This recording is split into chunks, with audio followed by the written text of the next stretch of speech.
அனைவருக்கும் பால்சாமியின் அன்பு வணக்கங்கள். உங்களோடு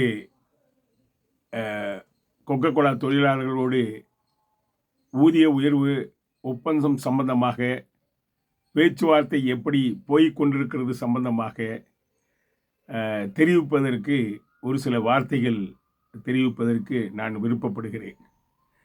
பேச்சுவார்த்தை நடந்து கொண்டிருக்கும் போதே இதை போன்ற வீடியோ பதிவை வெளியிட்டோம். அந்த பதிவு பெருமளவிற்கு பேசும் பொருளாக மாறியது.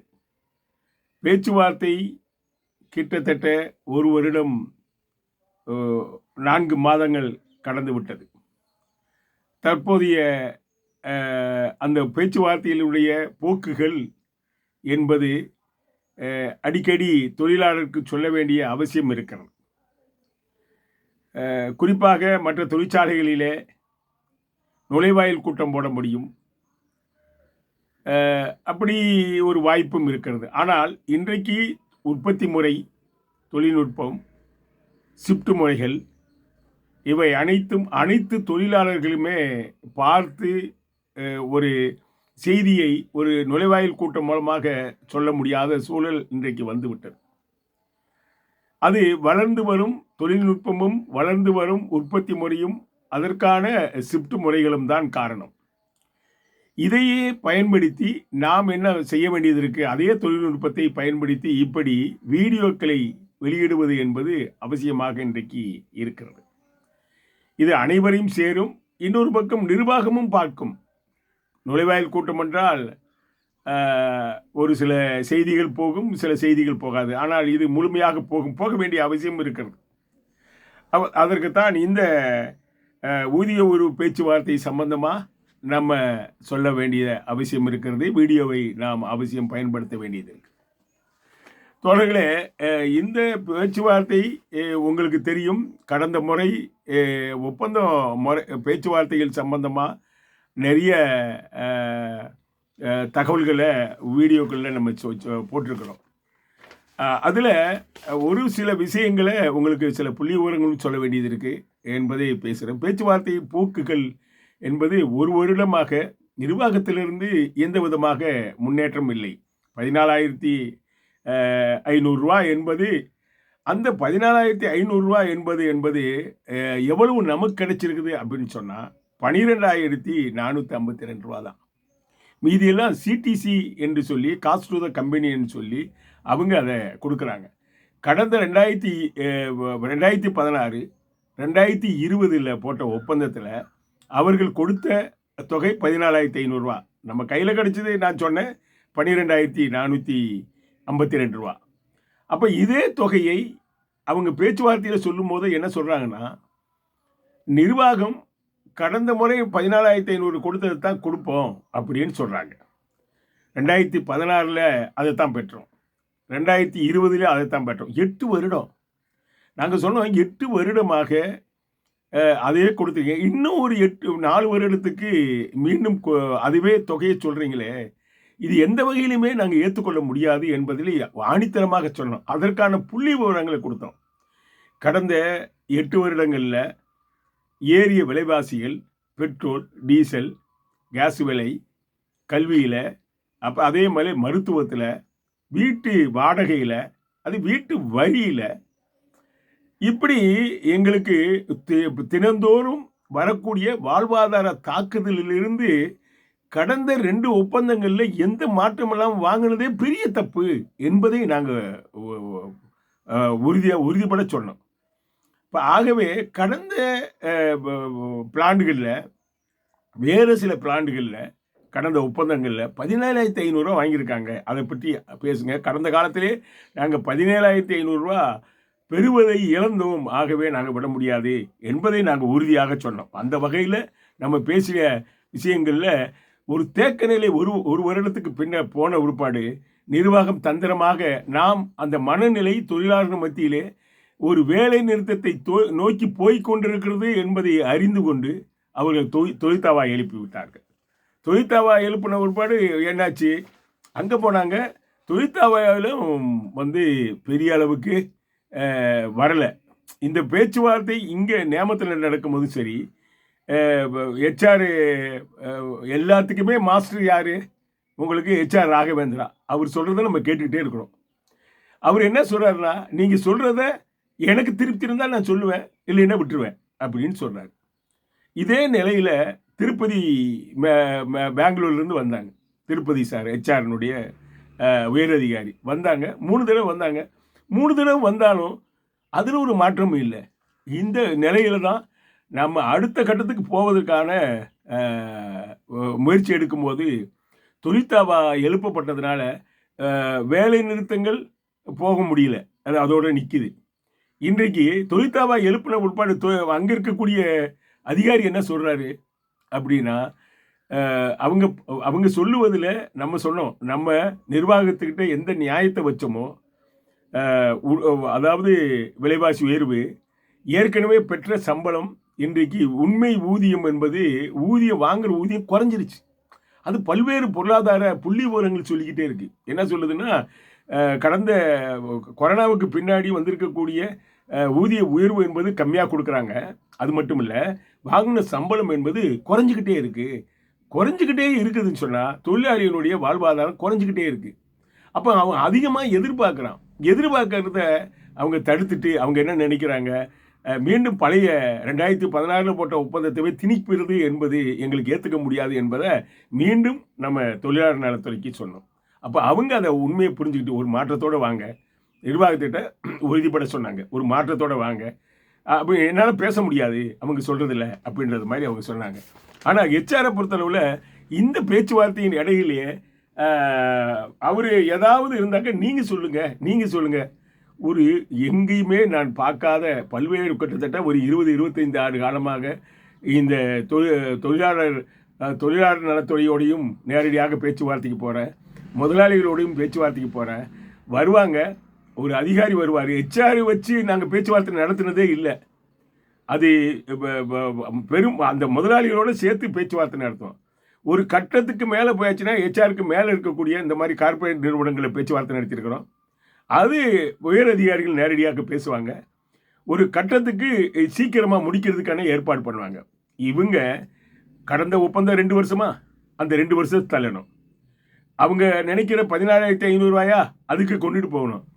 எவ்வளவு நாளைக்கு பொறுமையாக இருக்க முடியும் என்பதை தொழிலாளிகள் யோசிக்கணும் இல்லையா? எவ்வளோ நாளைக்கு பொறுமையாக இருக்க முடியும்? ஹெச்ஆர் ராகவேந்திரா நினைக்கிறது மட்டுமே இந்த தொழிற்சாலையில் நடக்கும் என்று சொன்னால், அப்போ ராகவேந்திரா என்ன நினச்சிக்கிட்டு இருக்காரு? இந்த தொழிற்சாலையில் ஒரு பதட்ட சூழ்நிலை வரட்டும் அப்படின்னு நினைக்கிறாரா? அவர் விரும்புகிறாருனாக்க சங்கம் சும்மா இருக்க முடியாது. நீ நினைச்சா அதை செய்வதற்கும் நாங்கள் தயாராக இருக்கிறோம். ஆகவே தான் நான் அங்கே சொல்கிறேன் என்னன்னா, ஒரு கட்டத்துக்கு அவர் என்ன சொன்னார், நீங்கள் சொல்வதை என்கிட்ட சொல்லுங்கள், நான் அப்படியே சொல்கிறேன், ஆனால் அது எனக்கு திருப்தியாக இருக்கணும் அப்படின்னு. அப்போ முதலாளியே இவர் மாதிரி தான். அப்போ இன்னைக்கு வரைக்கும் பேச்சுவார்த்தை காலகட்டங்களில் உற்பத்தியில் ஏற்படக்கூடிய தொழிலாளிகள், உற்பத்தியில் ஏற்படக்கூடிய அந்த வேலை நிலைமையில், உற்பத்தியில், அதனுடைய தரத்தில் புதிய யூனிட் ஒன்று ஒரு லைன் வந்திருக்கு. புதிய லைனும் வந்த உறுப்பாடும் கூட இது முழுமையான ஒத்துழைப்பு என்பது தொழிலாளர் மூலம் சிஐடி சங்கத்தின் மூலமாக நம்ம கொடுத்துக்கிட்டே இருக்கிறோம். அப்போ இதுக்கெல்லாம் ஒரு பொறுமை என்பது இருக்குது, ஒரு வரையறை இருக்குது, ஒரு கால சூழல் இருக்குது. அதையும் மீறி ஒரு தாக்குதல், ஒரு நெருக்கடி வந்துச்சுன்னா நல்லா இருக்காதுன்னு நாங்கள் நினைக்கிறோம்.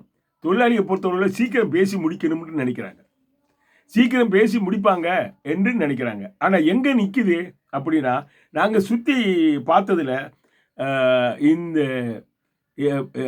ஹெச்ஆர் ராகவேந்திரா கிட்ட தான் இந்த பிரச்சனை இருக்குதுன்னு நாங்கள் பார்க்குறோம். கோக்கு நிறுவனத்தில் இல்லை. கோக்கு நிறுவனத்தில் இருக்குதுனாக்க இங்கே இருக்கக்கூடிய நெருக்கடியை அவர் பேசணும். பேசுறதுக்கு தான் சம்பளம் கொடுக்குது கோக்கு. ஹெச்ஆர் அங்கே என்ன நடக்குது, தொழில் உறவு எப்படி நடக்குது, உற்பத்தி எப்படி நடக்குது, உற்பத்தியை பற்றி அவருக்கு கவலை இல்லை. ஆனால் அவர் தொழில் உறவு சம்பந்தமாக, தொழிற்சங்கத்தோட பேசுறது சம்பந்தமாக, நிலையானை பொதுவாக தொழிற்சாலை சட்டங்கள் அமுல்படுத்துவது சம்பந்தமாக அதை பேசுகிறவர் எல்லாத்துக்குமே ஒரு ஆளாக அந்த நிறுவனத்தில் தான் நான் பார்க்குறேன் ஹெச்ஆரை. அவர் எங்கேயுமே அப்படி பார்க்கல. ஆகவே தான் அவர் உடனடியாக அவர் நிலையிலிருந்து மாறணும். உடனடியாக நிலையிலிருந்து மாறி பேச்சுவார்த்தையை நாங்கள் என்ன சொல்கிறோமோ அதை கொண்டுட்டு போ, இல்லைன்னா முடியாதுன்னு சொன்னாக்க நாங்கள் வேற முடிய வைக்க வேண்டிய வேலைகள் இருக்கு இல்லையா, முடிய வைக்க வேண்டிய சூழல் இருக்குது, அதை நாங்கள் செய்வோம். அதை செஞ்சால் சிக்கலாகும். இதே நாங்கள் கொடுக்கக்கூடிய ஆலோசனை மேலிடத்துக்கு சொல்லுங்கள். அதை சொல்ல முடியாது என்று சொன்னால் நாங்கள் எங்களுக்கு வேறு வழியே இல்லை, வேறு முறைக்கு போக வேண்டியது இருக்கும். சரி, காலாஸ்திரி ஒப்பந்தம் சொன்னீங்க. ஒரு கட்டத்துக்கு காலாஸ்திரி ஒப்பந்தம் நம்ம பேச்சுவார்த்தை நேரத்தில் காலாஸ்திரி ஒப்பந்தம் வந்துச்சு. ஒப்பந்தம் வந்துச்சுல, ஒப்பந்தம் போட்டாங்க. அவங்க போட்டவங்க என்னம்னா 14,500 நேரடியாக கிடைக்கிது. 17,000 ரூபாய்க்கு மேலே மொத்த சம்பளம் ஒப்பந்தத்தில் முடிஞ்சிருக்கு. அப்போ அதாவது அவர் சொல்ல மாட்டாராம், லேபர் கமிஷன் சொல்லுவாங்களாம், அல்லது நம்ம கேட்கணுமா? நீங்கள் புறக்கடை வழியாக அவர் என்ன சொல்கிறாருன்னா, தொழிற்சங்க அங்கே கிளை நிர்வாகிகளை பார்த்து கூப்பிட்டு வச்சுக்கிட்டு என்ன சொல்கிறாருன்னா, நீங்கள் என்ன சொல்கிறீங்கன்னா, நீங்கள் காலாஸ்திரி ஒப்பந்தம் வேணும்னு சொல்லி நீங்கள் கேளுங்க. இவர் சொல்லிக் கொடுக்குறதுக்கு என்ன என்ன இவர் யார்? இவர் தொழிற்சங்கத்தாளா? இப்படி கேளுங்க அப்படி கேளுங்கன்னு இவர் சொல்கிறது அங்கே இருக்க கிளை சங்க நிர்வாகிகளை. ஆனால் இதே தொழிலாளர் துறையில் போய் சொல்லி நீங்கள் எதை ப்ரொப்போஸ் பண்ணுங்கன்னு சொல்லி இவர் சொல்ல மாட்டாராம்.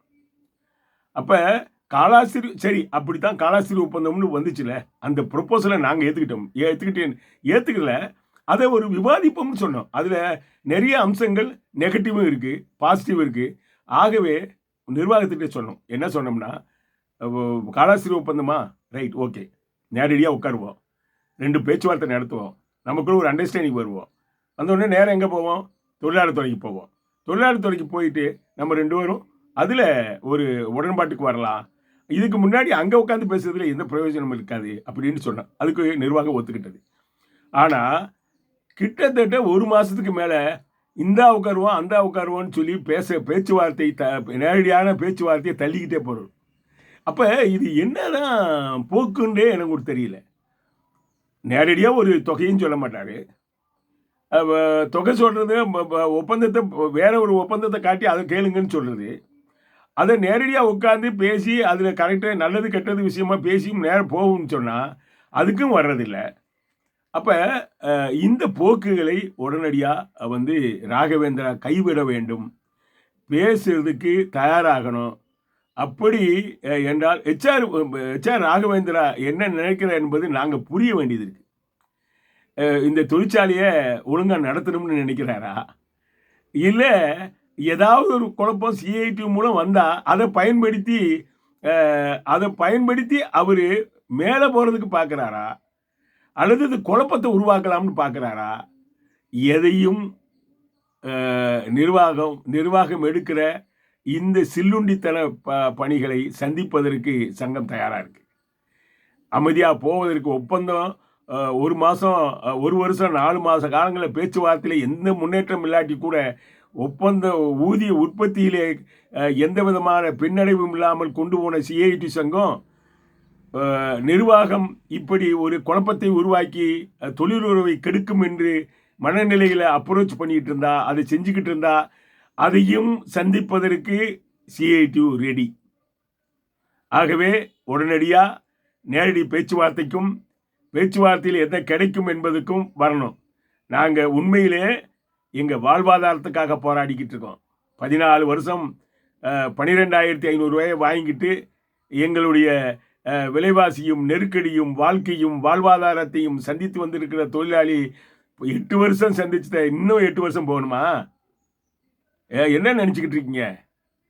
அதுக்கெல்லாம் CIT இடம் கொடுக்காது என்பதை புரிந்து கொண்டு உடனடியாக சுமூகமான சூழ்நிலைக்கு நீங்கள் தயார் என்று சொன்னால் உடனடியாக வரணும். இல்லை நீங்கள் எங்கேயாவது இந்த பிரச்சனையை முட்டுக்கட்டை போட்டு ஒரு நெருக்கடியை உருவாக்க வேண்டும் என்று நீங்கள் நினைத்தால் அதற்கும் தயார். CIT அதையும் சந்தித்து கொண்டிருக்கிறது பல்வேறு இடங்களில்.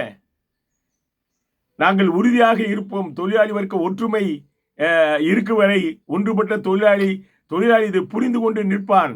கடந்த ஒப்பந்தம் 2 வருஷம் நிற்கல, எந்த பேச்சுவார்த்தை எந்த முன்னேற்றத்தை பார்த்தோம்? ஆனால் தொழிலாளி இன்றைக்கு காலாஸ்திரிக்கு வந்திருக்க நிர்வாகம் அடுத்து நாங்கள் நினைக்கக்கூடிய அந்த உயர்வுக்கு வர வரைக்கும் எங்களால் தாக்கு பிடிக்க முடியாதா? தொழிலாளி தாக்கு பிடிப்பார். ஒற்றுமையாக இருப்போம். இந்த அருமையான ஒப்பந்தத்தை வரக்கூடிய காலங்களில் நிர்வாகம் அது ராகவேந்திரா தடுத்தாலும் சரி, அது திருப்பதி தடுத்தாலும் சரி, அதையும் மீறி நாங்கள் களத்திலே நிற்போம். ஒன்றுபட்ட சக்தியை மேலும் மேலும் கட்டுவோம். அனைத்து பகுதி தொழிலாளிகளும், நிரந்தர தொழிலாளி, கான்ட்ராக்ட் தொழிலாளி, அனைத்து பகுதி தொழிலாளியும் அவருடைய வாழ்வாதாரம் இதிலே இருக்கிறது என்பதை புரிந்து கொண்டு ஒத்துழைப்பார்கள். தோழர்களே, நீங்கள் அனைவருமே ஒன்றுபட்டு நிற்க வேண்டும் என்று மீண்டும் ஒரு முறை வேண்டுகோள் விட்டு CITU சார்பாக உங்களோடு தொடர்ந்து களத்திலையும் பேச்சுவார்த்தையிலையும் தொடர்ந்து நிற்போம்.